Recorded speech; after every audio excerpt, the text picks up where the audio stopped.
Mpifaliana mandrakariva ry havana no arabanantsika rehetra tonga eto amin'ny fotoanany mana isan'andro sika, fotoana izay andraisantsika fampahirezana avy amin'ny alalan'ny tenin'Andriamanitra. Eto dia manolotra fisaorana era-po-era-tsaina an'Andriamanitra zahay no ny azoanay mampifampahery amintsika rehetra amin'ny tenin'Andriamanitra, ary misaotra anareo koa izay manoratra taratasy, mijoro vavolombelona, miresaka rehefa mionenoeny, mandefa telefona. Misaotra indrindra tompoko fa ireny taratasy rehetra rehefa nareo reny dia tena fampaherezana tokoa ho an'ny mpanompon'Andriamanitra, indrindra anehoan'Andriamanitra ny fahamarinan'ny teniny hoe afafazo eny ambonina rano ihany ny aninao, ho hitanao ihany izy indray andro any. Koa dia ho tahinany ianareo rehetra izay mampahery amin'ny alalan'ireny taratasy alefanareo sy ny hafatra telefona alefanareo, ny tompony ampahery antsika mandrakariva. Mpitsara toko 7, 1:1-4 no hovakintsika anio. Mpitsara toko 7, 1:1-4. Alohan'ny amakitsika izany dia mbola hivavaka isika. Andriamanitra araina io, midera sy mankalaza ny anaranao zahay, manome voninahitra anao noho ny fitiavanao, fa tsara indrindra ianao raha eo, tsara ny ianao ary tsy misy tsara tahaka anao. Voninahitra ny eo anao ray zanaka fanahy masina, anao hatramin'ny taloha sy ankehitriny aro mandrakizay izany. Tonga indray ny fotoana raha io andinianay ny teninao, ampiteneny ny mpanomponao izay anazavy izany, ary ampitoero amponay tokoa ny teninao, ho teny fiainana araka ny teninao mpamonjinay. Amin'ny anaranao Jesosy Tompo no anaovanay izany vavaka izany. Amen. Mpitsara toko 7 no vakitsika anio, manomboka amin'ny 1:1-4. Vakintsika amin'ny anaran'ny Tompo izany. Dia ny fomaraina koa Jerubala Gideona izany, sy ny vahoaka rehetra teo aminy, ka nitoby teo akaikin'ny loharano Haroda, ary nitobin'ny Midianina kosa teo avarany, teo amin'ny Loasa anelan'ny havoana More. Ary hoy Jehova tamin'ny Gideona, maro loatra ny vahoaka eo aminao, ka tsy hanolotra ny Midianina eo an-tanany aho, fa ny rao hirehire amiko ny Israely kana hoe ny tanako ihany namonjy ahy. Koa ankehitriny andeha miantso eo anatrehan'ny vahoaka hoe na iza ny matahotra sy mangovotra, aoka izy hiverina ka hiala amin'ny tany avoan'ny Gileada. Dia niverina ny olona 2,400 alina, fa ny iray alina no sisa. Ary hoy Jehova tamin'ny Gideona, mbola maro ihany ny olona, koa ampidino eo amin'ny rano izy, ary eo ny zahako toetra azy ho anao, ary izay ho lazaiko aminao hoe io no hiaraka aminao, dia izy no hiaraka aminao, ary izay rehetra ho lazaiko aminao hoe io no tsy hiaraka aminao, dia izy kosa no tsy hiaraka aminao. Ary dia nampidin'ny Gideona eo amin'ny rano ny olona, ary hoy Jehova taminy, izay rehetra milelaka rano amin'ny lelany tahaka ny filelaky ny ambo dia atokany, ary izay rehetra mandohalika kosa isotro dia atokany koa. Ary 300 lahy no isan'izay nanaingany tanany tamin'ny vavany ka nilelaka, fa ny olona sisa rehetra dia nandohalika isotro rano. Ary hoy Jehova tamin'ny Gideona, ny 300 lahy izay nilelaka rano no hamonjeko anareo, ka hanolorako ny Midianina eo an-tananao. Fa aoka ny olona sisa rehetra samy hody any amin'ny fininany avy. Ary ny olona nitondra vatsy sy ny anjomarany teny an-tanany, ary ny Israely sisa dia nalefa ny hody samy ho any amin'ilay ny avy, fa ny 300 lahy ihany no azoniny, ary nitobin'ny Midianina dia teo ambaniny teo an-Loasa. Ary tamin'izany alina izany dia hoy Jehova tamin'ny Gideona, mitsangana midina ho any amin'ny toby ianao, fa efa natolotro eo an-tananao io.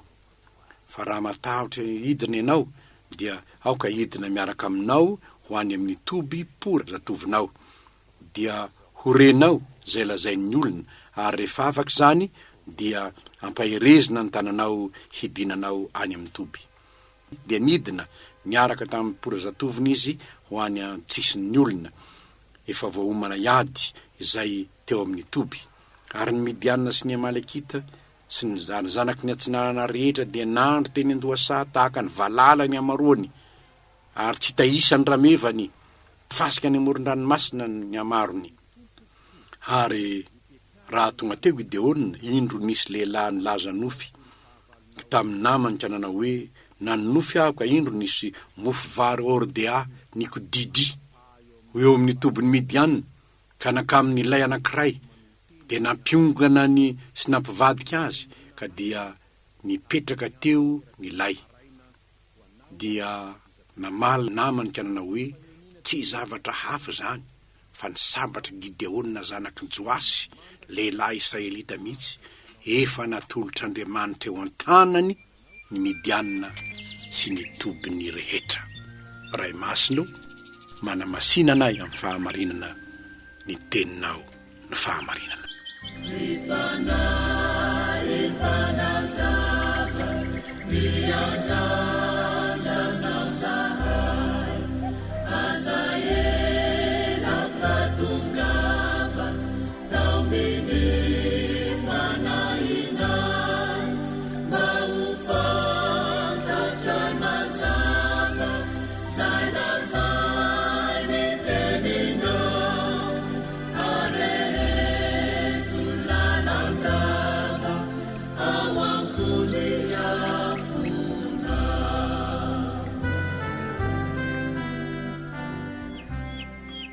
Hojeretsika kely aloha ny zavanisy ny jaly ny Israely satria nampahory azy ny Midiana sy ny Amalekita. Ary nitaraina tamin'i Jehovah izy. Dia hitantsika tamin'ny lasa fa niantso any Gideona Andriamanitra mba hoentiny manavitra ny Israely. Dia tonga eto amin'ny fotoana zay anatanterahana ny baikon'i Jehovah isika androany. Izao ary fahamarinana efatra indray no tsoahantsika ho fananarana antsika sy fampianarana antsika amin'izao tenin'Andriamanitra izao. Ny voalohany dia ny hoe baiko avy amin'ny Jehovah avokoa no nentin'ny Gideona niady tamin'ny fahavalony. Baiko avy amin'ny Jehovah avokoa nentin'ny Gideona niady tamin'ny fahavalony. Ny teny hoe hoy Jehovah hoe ho lazaiko aminao dia miverina indimy teo amin'izay nivakitsika 1, 2, 4, 5, 7, 7. Zany hoe tsy nanao na inona Gideona afa-tsy izay baiko nomeny Jehovah azy. Izay nataon'i Gideona. Mazava loatra amin'izany ry havana.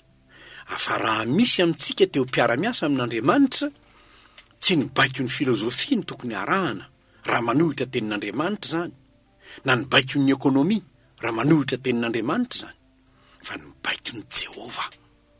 Ny baiko ny Jehovah. Indrindra miady amin'ny fahantrahantsika izao, miady amin'ny corruption-tsika izao, miady amin'ny aretina sida-tsika izao, miady amin'ny zavatra maro tsika izay fahavalo maro be. Izao nefa, firy amintsika no miaino ny afatr'Andriamanitra? Firy no miaino ny baiko n'Andriamanitra? Tsarovy anie, ho fanafana ny Israely tamin'ny fahantranana vokatry ny fandaozany an'Andriamanitra anie ka nampijaliany Midianita sy ny Amalekita azy. Dia izao no hitantsika eto hoe ilay mpitarika Gideona dia tenin'Andriamanitra no narahiny, teny Jehovah ihany narahiny. Angamba mpitarika ianao ao amin'ny toerana misy ianao, na eo amin'ny firenena, na any amin'ny faritany, na amin'ny région, na amin'ny sous-préfecture, na amin'ny préfecture, na amin'ny commune, na amin'ny fokotany. Mpitarika any ianao Gideona amin'ireny toeran'ireny ianao. Izao ihany ny fanafody raha tianao ny aomby. Henoy ny tenin'i Jehovah. Henoy ny tenin'i Jehovah.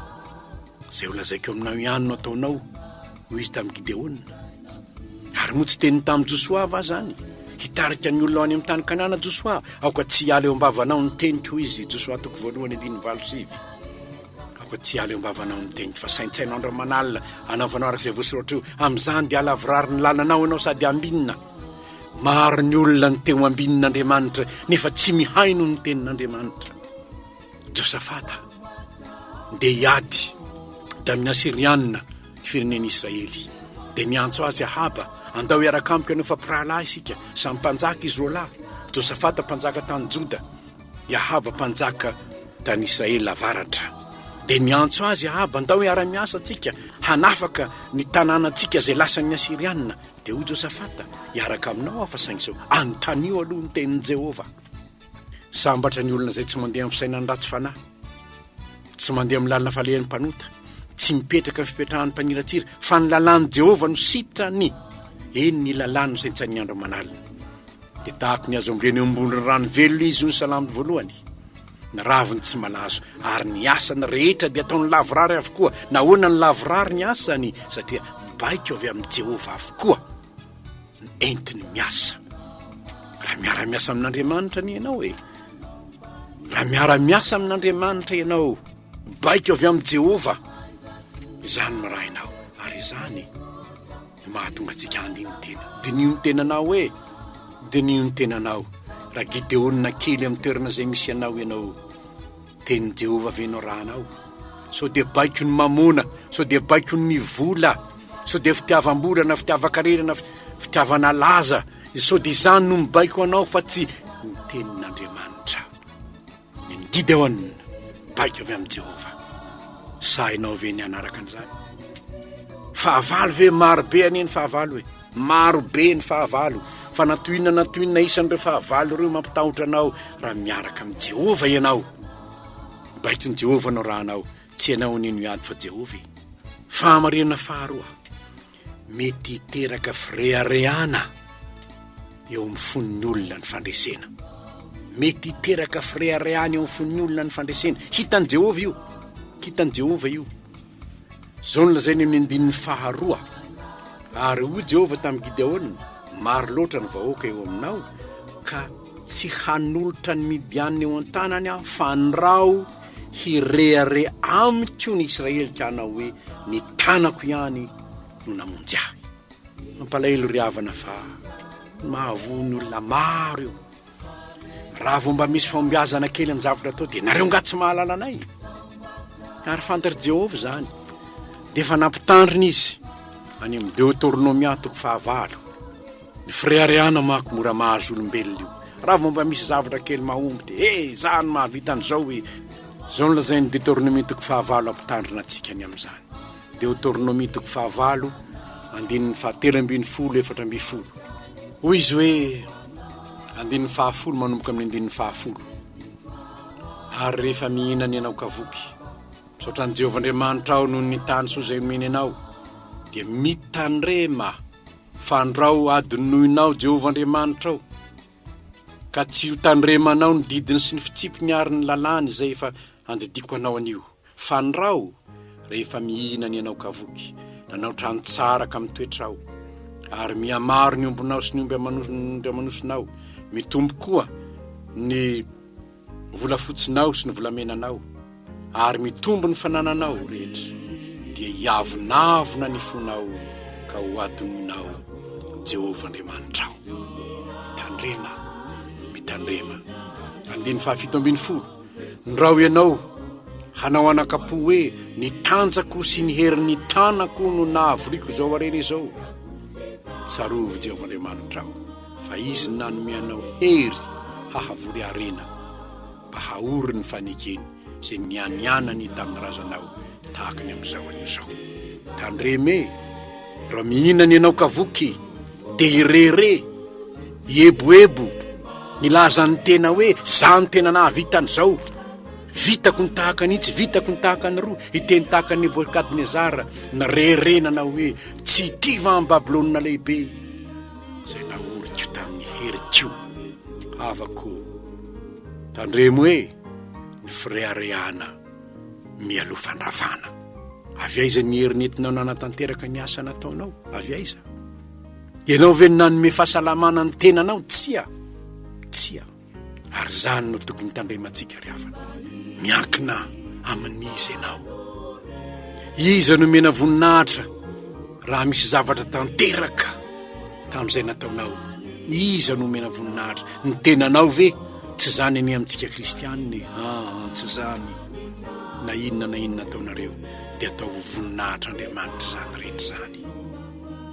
Manome voninahitra n'Andriamanitra, tsy avy amiko tompoko, tsy heriko hoe tsy heriko Jehova fa mirampo avy aminao fa inona mono vitako zaho samrery ary zany toera tokony hotandremantsika Gideon nahitatsika ho malika nanetry teny izy nikely indrindra ny ao Andriamanitra ho izy zany eny kely indrindra tsy nahavita ny ahy misy ny olona feno firehareana raha mba mahavita zavatra kely ry havana okare aza mety ho latsaka amin'ny firehareana ianao fa fingany devoly anie zany fingany devoly zany fa raha misy zavatra vitanao noho ny fanampian'Andriamanitra anao omeo ny tompo ny voninahitra omeo an'Andriamanitra ny voninahitra fa io ny voasoratra hoe Jehova no nilaza hoe zay manome voninahitra no omeko voninahitra.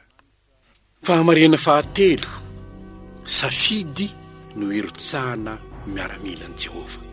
Zay fahamarihana fahatelo hitantsika eto. Safidy no hirotsahana miaramilan'i Jehova. Nahoana angaho isika? Ny andininy fahatelo dia ahitantsika izany amin'izay vao nivakitsika teo. Ny andininy fahatelo. Na iza ny matahotra sy mangovotra, aoka hiverina izy ka hiala amin'ny tany avony Gilead, dia niverina ny olona 2,4 fa ny 1 alina no sisa. Safidy. Marina fa miantso Andriamanitra, nefa manome safidy malalaka izy. Firy. 3,4 ny olona nantsoina aloha dia mba nandeha ihany. Kanjo no nefa nilazana hoe zay matahotra miverena. Dia niverina ny 2,4 ny 1 alina no sisa nijanona teo. Safidy no hirotsahana miaramilan'i Jehova. Ry havana, marina zany. Safidy io.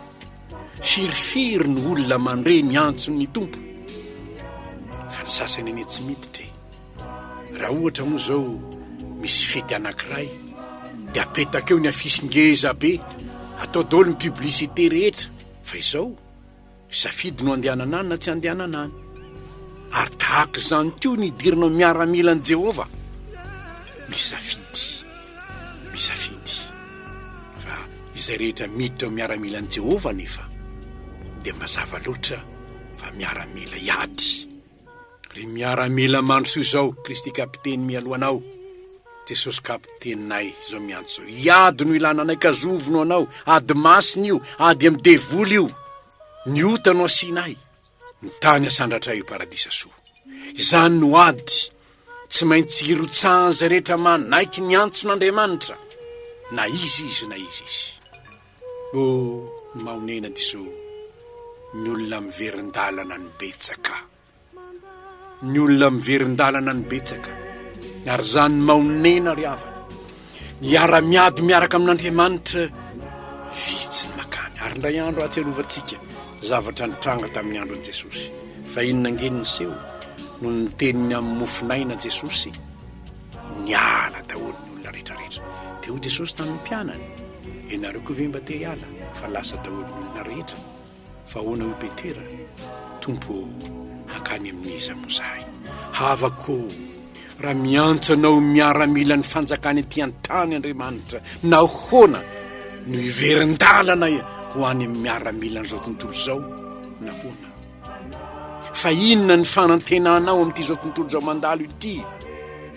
Na hoana no hiverin-dalana tsy hanaraka ny ray?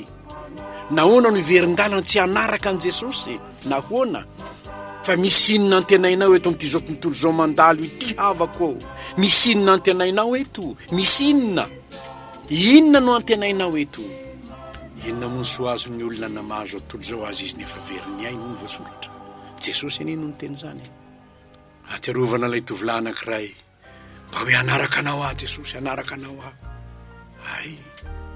Noho nylazany Jesosy hoe amdio ny fananao avy anaraka, dia niala tamin'ala elo izy satria nanana arena be, nafatotry ny fitiavakarena ny fony. Ka tsy nahay nanaraka an' Jesosy izy. Dia ho Jesosy tamin'ny mpiano hitanareo, sarotra mimpanan-karena ny andovan'ny fanjakan'Andriamanitra. Na hoana? Satria fitiavakarena ny mbola manjaka ho aminy vola arena amin'ny andro farany. any amparaniany Paoly isy andro mahory satria ny olona tia vola tia tena ary zany zavatra matsiravina indrindra amin'izao fotoana izao ny fitiavam-bola no miteraka ny korotana rehetra manerana ny tany asain'ny olona mandripaka anatin'ny ray firenena amin'ny asa vola daholo anie zany rehetrarehetra zany vola daholo zany iza nefa no iady amin'izany miaramilan'i Jehova miaramilan'i Jehova tsy andevozon'ny vola tsy andevozon'ny fitiavatena fa ireny fitiavatena fitiavam-bola mahatonga ny ady sy korotana halatra vonon'olona isan-karazany ireny anie ny fahavalontsika ry kristianina nefa mampalahelo ty zao rehefa iady amin'ireny miverin-dalana ny kristianina maro miverin-dalana ny kristianina ka ataontsika ahoana moa ry kristianina ataontsika ahoana ilaza amin'ny olona hoe iady amin'ny fitiavam-bola isika na isika kristianina aza tsy mbola miditra ao miaramilany amin'izany matahotra miemitra tahaka ny miaramilany Gideona no 4 alina ny verin-dalana tsy ny safidy ny hanaraka ny tenin'ny Gideona havako ianao aiza ny safidinao aiza tsy araka amin'i Jesosy ve miaramilany Kristy tahaka ny Paoly tahaka ny Timoty raha miaritra ny mafy amin'ny tahaka ny miaramila tsara ny Kristy nahoana no hiemitra nahoana no hiemitra fantatrao ireo miemitra ireo ve sy hitondra famonjenao ny fireneniny ireo hoe havako tsika tsy naman'izay miemitra ho an'ny fahaverezana naman'izay mandroso ho amin'ny famonjenany fanahy nahoana fahamarina fahaefatra farany Jehova no anolotra ny Midianina eo anatrehany Gideona 17, 17, 17 no ahitantsika izany anio no amonjeko anareo hanolorako azy anareo efa natolotra eo an-tananao izy efa natolotra Andriamanitra eo an-tanany Midianina sy ny tobiny hitatsika amin'izany fa reo olona vonona iara-miady amin'Andriamanitra ny fiasana fotsiny ihany reo fa ny tena miady Jehova no miady ho azy Jehova no miady ho azy Jehova no anolotra ny Midianina eo an-tanany Gideona fiasana fotsiny ihany Gideona fa Jehova no miady ho azy ry havana rehefa isika ny tena vonona iady miaraka amin'ny tompo fiasana fotsiny ihany sika fa Jehova ny eno iady Jehova ny eno miady amin'ny devoly sika tsy maharesy ny devoly fa Jehova ny nanome antsika ny fahefana iady aminy ary tahaka ny tsy ahitany devoly miasa ao am-pon'ny olona hafa no tsy ahitana koa tsy hita maso lay Jesosy miasa ao am-pontsika miasa ao am-pon'ny olony hitondra fandresena ho an'ny firenena hanaika ny ianao fa Jehova no iady anao Jehova no iady anao fa ny anjaranao mankatony tenin'i Jehova tahaka nataon'ny Gideona ihany angamba zahiratsena ihany ianao no hoe za ve dia mba ohatran'izao dia mba ho isan'ireo miaramila ireo ve eny tompoko eny satria tsy herinao aneny hoentinao miady